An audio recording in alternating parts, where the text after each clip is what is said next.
This is a video to show the use of ERIS. First, you will start the app. And ERIS is Emergency Response Information System. It allows to show IoT data coming from sensors that is relevant to first responder and defense user. The system starts usually in the HUD mode, which is for dismounted first responder. And in the HUD mode, you have always the top bar with some information, some vital information, your GPS position, the time of the day, your oxygen level, and your heart rate. Some compass that show you where is the north direction, as well as a message window that will show any incoming message.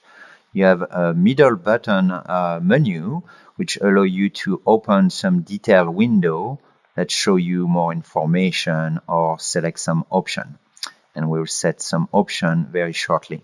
And then you have a map that show you the area around you. You are at the center of the map. And this map in the HUD mode is always set in front of you so that you can look at the real world and then look at the map and correlate the two as needed. In this version, there is currently no AR data overloaded on top of the real object, but this will come to a future version very soon. So currently the information will just show on the map. So how do we show information? So we have to first connect to a sensor server. Here is the URL where you want to do that. You can click on this window and set the URL, and you will use a colon and the port number should you need a port number that's going to be different than 1883. And I'm going to cancel that here. You then want to select live input so that you have data that are coming from the server that will be actually coming, and so you're connecting to the server. You then want to select one of those scenarios that correspond to the data that you are gonna get from the server. Here I'm gonna click on shooter since I'm gonna have some sample data coming from a shooter scenario. The map is going to be moving so that it's centering on where you should be for the shooter scenario. And here we can see there is a building with a floor plan. To get this out of the way, you can double click on the bumper. By the way, everything in this demo use the bumper button, not the trigger that you use traditionally. This is so that we are more precise in selection. You have heard also some beeping that correspond to some message that have been coming into this window, and there is some more. I'm gonna double click on the bumper so that I can click on this window that will show me an history of the message that have been coming and much more detail than I can see here in this message window. I can click it, double click it to remove it out of the way. Now this map might be not zoomed correctly. I can zoom in and out by clicking the bumper and not releasing it as I zoom in and out. So I keep it hold and hold the button. This might allow me, for example, to see more detailed information about this map or some sensors that are next to each other. A lot of message coming.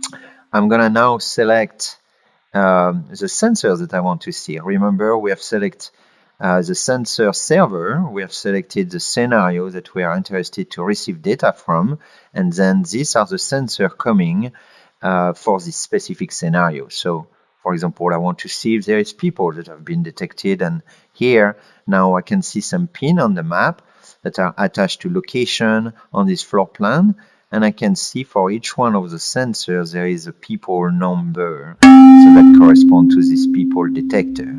I can see also door status, for example, showing me the doors that are in the area. I can see if there is suspicious objects that have been reported.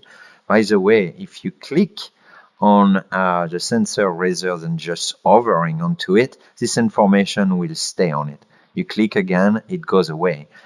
When you click on a sensor, not only this information is locked here, but it is also available in a sensor tray, or should be available. The reason why it is not showing here is because those sensors have not yet updated with new information. So, for example, those sensor data here show a heart rate that changes once a second. I can click on it, and now you can see that sensor is also here available. Same goes for the message that are coming there in this sensor tray. So I go back to this so that I can unselect maybe some sensor I don't care about. I can zoom in so that I can see a bit more detailed information about those sensors as needed, and I can zoom in and out. Obviously, there is a limit on the zoom given the resolution of the map, so unfortunately that's as far as we can go here. We can zoom out to see more information about other participants. If we double click on the map, that section of the map will go at the center, and then we can zoom to see a bit more detail about the different unit as needed. So using this zooming and the zooming and replacement on the map, you can pretty much go anywhere you'd like.